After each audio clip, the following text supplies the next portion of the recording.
श्री हरिओम। भूमिरापो नलो वायुः खं मनोबुद्धिरेव च अहंकार इत्ययं में भिन्ना प्रकृति रष्टया। श्रीमद् भागवत गीता में भगवान श्री कृष्ण कहते हैं कि पृथ्वी, जल, अग्नि, वायु, आकाश, मन, बुद्धि, अहंकार ये सब मेरी प्राकृत शक्ति के 8 तत्व हैं। तत्व अर्थात सार या मूल पदार्थ, इंग्लिश में इसे एलिमेंट्स कहते हैं। रासायनिक भाषा में यदि कहूँ तो वह पदार्थ जिसे रासायनिक तरीकों से सरल पदार्थों से तोड़ा नहीं जा सकता।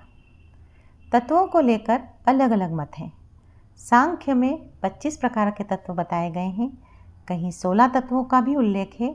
आज हम 3 तत्वों के बारे में चर्चा करेंगे। मैं आपकी आध्यात्मिक मित्र मृदु तरु आप सबका आपके अपने चैनल ज्ञान ज्योति में हार्दिक अभिनंदन करती हूँ। हम आज 3 तत्वों के बारे में चर्चा करेंगे। पहला तत्व है ब्रह्म तत्व। ब्रह्मा ने इस पूरी सृष्टि की रचना की है, ऐसा हमारे पुराणों में, शास्त्रों में लिखा है। ब्रह्मा से ही समस्त ब्रह्मांड का निर्माण हुआ है। असीमित शक्तियों से संपन्न ब्रह्मांड अनेक रहस्यों से भरा है। सबसे पहले हम ब्रह्मांड शब्द का संधि विच्छेद करते हैं। ब्रह्म प्लस अंड अर्थात ब्रह्मांड। ब्रह्म यानी कि वह मूल पदार्थ जिससे अन्य तत्व निकले हैं, और अंड अर्थात प्रकृति और पुरुष जिनसे अनेकानेक तत्वों की उत्पत्ति हुई है। इन्हीं से जीवन चक्र की जो निरंतरता है वो जारी है। समस्त जीवित या अजीवित हमारे ब्रह्मांड में ही अलग अलग अवस्था को प्राप्त होते हैं। जैसे जीवित है तो जन्म, बचपन, जवानी, बुढ़ापा, मृत्यु, और अजीवित तो जैसे कोई मैदान है, उसमें कई पत्थरों का, छोटे छोटे पत्थरों का, बड़े बड़े पत्थरों का एक ऐसा ढेर लगा और उसने पहाड़ का रूप ले लिया, या कोई पहाड़ है उसका क्षरण हुआ तो वो मैदान के रूप में बदल गया, ये अजीवित। असीमित शक्तियों से संपन्न ब्रह्मांड अपने अंदर अनेक ऊर्जाओं और तरंगों को समाहित रखता है। जानते हो, तुम्हारे आसपास इतनी ऊर्जाएं, इतनी तरंगें बहती हैं, ध्वनियों के साथ भी और ध्वनियों के बिना भी।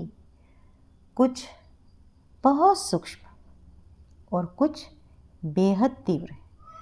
ये जो तरंगें हैं और ये जो ध्वनियाँ हैं, ये प्रति क्षण हमारे आसपास बहती है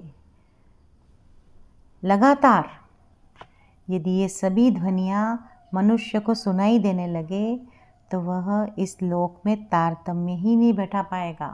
इतनी तरह की ध्वनियाँ और इतनी तरह की तरंगें हैं। इसीलिए परमात्मा ने हमारे श्रवण तंत्र में अर्थात कान में सिर्फ उन्हीं ऊर्जा की आवाज़ों को सुनने की पात्रता दी है जिन्हें हम देख और समझ पाते हैं। इसी तरह हमारी दृष्टि में भी परमात्मा ने एक पर्दा लगाकर भेजा है, इसीलिए हम बस पर्दे के बाहर का ही दृश्य देख पाते हैं। पर्दे के अंदर तो पूरा ब्रह्मांड दिखता है, अपनी समस्त तरंगों से अलौकिक दृश्यमान। जो लोग निरंतर ध्यान साधना करते हैं, जब उनका ध्यान पूर्ण परिपक्व होने लगता है, ब्रह्मांड अपने संपूर्ण रहस्य उजागर करने लगता है। वे लोग अपने ही अंदर पूरे ब्रह्मांड का दर्शन करने की योग्यता रखने लगते हैं और अनहद नाद के माध्यम से ब्रह्मांड की सभी ध्वनियों को बिल्कुल अच्छी तरह से सरलता से सुनने लगते हैं। ध्यान साधना और ब्रह्मांड का दोनों का कनेक्शन ऐसा ही है जैसे कि लोहे का और चुंबक का। जब भी कोई साधक भीतरी तल तक उतर जाता है, ब्रह्मांड की तरंगें मैग्नेट की तरह उससे अट्रैक्ट हो जाती हैं।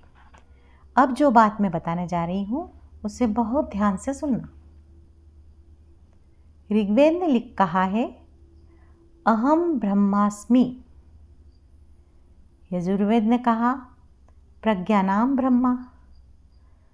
सामवेद कहता है तत्वमसि, और अथर्ववेद में लिखा है अहम आत्म ब्रह्मा। इसका क्या अर्थ हुआ? तो इसे विस्तार से जानो। हमारा जो आत्मा है उसी में संपूर्ण ब्रह्मांड समाहित है। यह मात्र हमारा भ्रम है, या ये कहें कि परमात्मा का हमारी दृष्टि में लगाया वो पर्दा है जिससे हम इस समस्त ब्रह्मांड को, इस सृष्टि को अपने से अलग करके देखते हैं। वास्तव में ये समस्त ब्रह्मांड, ये समस्त सृष्टियाँ हमारे ही अंदर हैं। वास्तव में जो बाहरी है, मतलब सच में जो बाहरी है, वो हमारा पंच तत्व का शरीर है जिसे हम अपना माने बैठे हैं। आत्मा और ब्रह्मांड एक में ही समाहित है। इसीलिए जब साधक ध्यान साधना करते हैं और भीतर के तल तक पहुंच जाते हैं तो उनके सामने पूरा का पूरा ब्रह्मांड अनेक ऊर्जाओं, तरंगों, ध्वनियों, प्रकाश के विभिन्न रूप, प्रकृति के विभिन्न रूप, चल अचल सबके साथ दृश्यमान होने लगता है। वो अनेक आवाज़ें जो शब्दों के परे हैं, अर्थात आवाज़ें हैं, शब्द भी हैं पर शब्द नहीं है, यानी शब्द है पर शब्द नहीं भी है, अर्थात उनका उच्चारण नहीं किया जा सकता। ऐसे शब्द हैं, समझ में आता है कि ये शब्द हैं लेकिन उनका उच्चारण नहीं कर सकते। दृश्य हैं लेकिन उनका वर्णन नहीं किया जा सकता, अवर्णनीय दृश्य। अर्थात इस संसार में हम जो भी देखते हैं उससे भिन्न कई दृश्य दिखाई देते हैं, विभिन्न प्रकाश पुंजों से गुजरते हुए। और यह तभी संभव हो पाता है जब हमारी ध्यान साधना पूरी तरह से मैच्योर हो जाती है। जब हम आसानी के साथ भीतरी तल में उतरने लगते हैं तभी हम वेदों ने जो लिखा है उसका मीनिंग जान पाते हैं और इस सच को जान लेते हैं कि अहम ब्रह्मास्मि प्रज्ञानाम ब्रह्मा तत्वमसि अहम आत्म ब्रह्मा, यानी आत्मा में ही संपूर्ण ब्रह्मांड समाहित है। मैं ही ब्रह्मा हूँ, आत्मा ही ब्रह्मा है, सभी तत्व मुझ में ही है क्योंकि मैं ही ब्रह्मा हूँ, यही ब्रह्म तत्व है। अब इसके बाद हम बात करते हैं दूसरे तत्व की, आत्म तत्व की। तो देखो, जिस जगत में हम तुम विद्यमान हैं, जहाँ जीवन की धारा अविरल बहती है, न सिर्फ मनुष्यों में बल्कि पशु पक्षी पेड़ पौधे इन सभी में जीवन है। जीवन है अर्थात स्थूल और सूक्ष्म का समागम है। स्थूल जो बाहर है, सूक्ष्म जो भीतर है। बाहर तत्वों से बना शरीर है और अंदर एक अति सूक्ष्म शरीर है जिसे कि आत्मा कहा जाता है। अत्यंत सूक्ष्म होने पर भी यह बेहद शक्तिशाली होता है क्योंकि यह परमात्मा का ही एक अंश है। जिस तरह व्यक्ति अपने परिधान बदलता है, यह भी एक शरीर से दूसरे शरीर को बदलता रहता है। शरीर नश्वर है। एक सीमा के बाद जब शरीर से किसी एक तत्व की भी समाप्ति हो जाती है, आत्मा शरीर का त्याग करके नए शरीर को धारण कर लेता है। आत्मा का अनेक शरीर का ये जो जीवन चक्र है, न सिर्फ मनुष्यों में बल्कि पशु पक्षी पेड़ पौधों में भी चलता रहता है। वे लोग जो स्वयं को सिर्फ शरीर मानकर चल रहे हैं, वे घोर अंधकार में हैं। शरीर तो नश्वर है, एक दिन समाप्त हो जाएगा। फिर इस शरीर से कमाई हुई दौलत, रिश्ते कुछ भी साथ में नहीं रहेंगे। ये सभी जब तक शरीर है तभी तक हैं, किंतु आत्मा आत्मा तो सदैव ही अमर है। इसलिए सभी को अपने आत्म तत्व के लिए जागरूक होना चाहिए और इसके ही उत्थान के लिए कार्य करना चाहिए, क्योंकि यही वह तत्व है जो हमारे आगे के सफ़र का निर्धारण करता है। यानी इसी से हमारा आगे का सफ़र क्या होगा, ये आत्म तत्व से ही निर्धारित होता है। यदि अज्ञानतावश शरीर को ही महत्वपूर्ण मानकर, इस संसार को ही अपना मानकर इसी में आसक्त रहे, तो जिस दिन भी ये शरीर साथ छोड़ेगा उस दिन सिवा पछतावे के कुछ भी नहीं रहेगा, क्योंकि ये जो संसार है, ये जो शरीर है, ये सत्य नहीं है। सत्य तो हमारा आत्मा है जो चिरकाल से यथावत है। परमात्मा का अंश होने के कारण यही वास्तविक है, यही सत्य है। इसलिए इसी के लिए अब समस्त कर्म करो, क्योंकि सिर्फ यही है जो मुक्ति का मार्ग जानता है। सिर्फ इसी को मुक्ति का मार्ग पता है। एक यही है जो तुम्हें कर्म बंधन से मुक्त कर सकता है। इसलिए यह उन्नत हो सके, अपने पूर्ण स्वरूप को प्राप्त कर सके, यह प्रयास करना चाहिए। यदि कोई व्यक्ति अपने मन में छल कपट, लोभ, मोह, अहंकार ये सब भरे हुए रखता है और स्वयं को सर्वाधिक शक्तिशाली और बुद्धिमान मानता है, तो उससे ज़्यादा निर्बल और बुद्धिहीन कोई भी नहीं है। क्योंकि वह जिसका भी लोभ और अहंकार कर रहा है, छल कपट से उसने जितना भी कुछ बटोरा है, वह एक दिन शरीर छूट जाने पर उससे दूर हो जाएगा। लेकिन यह सब करके उसने जो पापों का बोझ अपनी आत्मा पर डाला है, उन सभी विकृतियों का बोझ आत्मा को ही ढोना पड़ता है। परिणाम स्वरूप वह अत्यंत भारी हो जाता है। अब आत्मा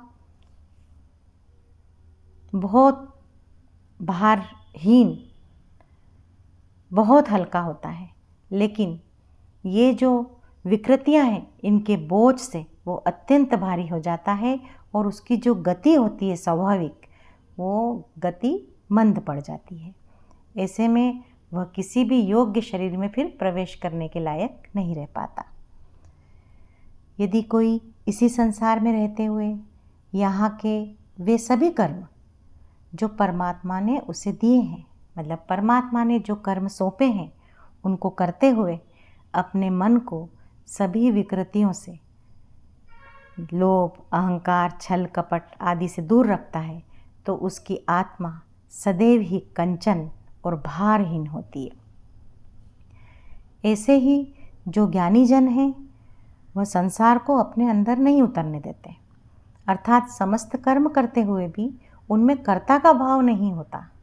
कर्म सब करते हैं, वो जो भी उन्हें ईश्वर के द्वारा प्रदान किए गए हैं वो सारे कर्म करते हैं, लेकिन उन कर्मों को करते हुए उनके अंदर कर्ता का भाव नहीं होता। वे संसार के विकारों को ग्रहण नहीं करते। उनका उद्देश्य अपनी आत्मा को पुनः परम तत्व में समाहित करना होता है। ऐसे व्यक्ति वास्तव में वंदनीय होते हैं। अब हम चर्चा करेंगे अपने तीसरे सबसे महत्वपूर्ण तत्व की, और ये तत्व कौन सा है? ये तत्व है परम तत्व। जैसा कि नाम से ही समझ आ जाता है कि ये ही वो सर्वोच्च तत्व है, इससे परे कुछ भी नहीं। समस्त तत्व, समस्त सृष्टियाँ, समस्त ब्रह्मांड, सबका सार एक, सबका मालिक एक, एक ओंकार। परम तत्व की ही प्राप्ति के लिए सदियों से ऋषि मुनि और ज्ञानीजन निरंतर प्रयासरत रहते हैं। इस एक तत्व में ही सब समाये हैं। यही अति सूक्ष्म से अति स्थूल है, मतलब अति सूक्ष्म भी है ये और अति स्थूल भी ये ही है, यही परम तत्व। समस्त आत्मा का उद्देश्य इन्हीं परम तत्व में समाहित होना है। परम तत्व तक पहुँचने का द्वार इतना सूक्ष्म होता है कि आत्मा को भी इस द्वार तक पहुँचने के लिए अत्यंत सूक्ष्म होना पड़ता है, अब आत्मा तो वैसे ही अत्यंत सूक्ष्म होता है, लेकिन ये द्वार इतना सूक्ष्म होता है कि आत्मा को और सूक्ष्म होना पड़ता है। यदि कर्मों का भार, इंद्रियों की आसक्ति है, तो ऐसी आत्मा 2-4 कदम भी परम तत्व के मार्ग पर नहीं चल पाती और पुनः पुनः लौटकर यही संसार के चक्कर लगाती रहती है। अर्थात जब व्यक्ति इसी संसार को सत्य मानकर इसी के प्रति आसक्त होता हुआ तरह तरह के कर्मों का बोझ आत्मा पर डाल देता है, तो फिर वह अपना मूल स्वरूप खोकर इसी संसार के इर्द गिर्द वो आत्मा घूमता रहता है। जब कोई आत्मा के उत्थान के लिए कार्य करता है, जो मैंने अपने पहले वाले वीडियो में भी बताया है, तब आत्मा अपना पूर्ण स्वरूप धारण कर परम प्राप्ति के लिए सूक्ष्म द्वार से प्रवेश करने में सफल हो जाता है। इसमें इसकी सबसे ज़्यादा मदद प्रभु का चिंतन और ध्यान मार्ग से होता है। परम तत्व ही वह तत्व है जो समस्त जीवन चक्र, समस्त ब्रह्मांड, समस्त लौकिक और पारलौकिक का सत्य है। इसी में मुक्ति है, इसी में आत्मा का पूर्ण विराम है। शीत चंद्र की, अगन सूर्य की। शीत चंद्र की, अगन सूर्य की, नभ में तारों की बारात। बादलों के झुरमुटों से रिमझिम हुई बरसात। सतरंगी इंद्रधनुषीय और चमकती लरचती बिजली की थरथराट। सतरंगी इंद्रधनुषीय और चमकती लरचती बिजली की थरथराट। विज्ञान है ये किसका, कौन रचयिता इसका। कहे मृदुतरु, बूझो तो जरा, किसकी है जादूगरी, किसकी ये सौगात। कहे मृदुतरु, बूझो तो जरा, किसकी है जादूगरी, किसकी ये सौगात। आप सभी परमात्मा की राह में निरंतर आगे बढ़ते रहें, इसी शुभकामना के साथ श्री हरि।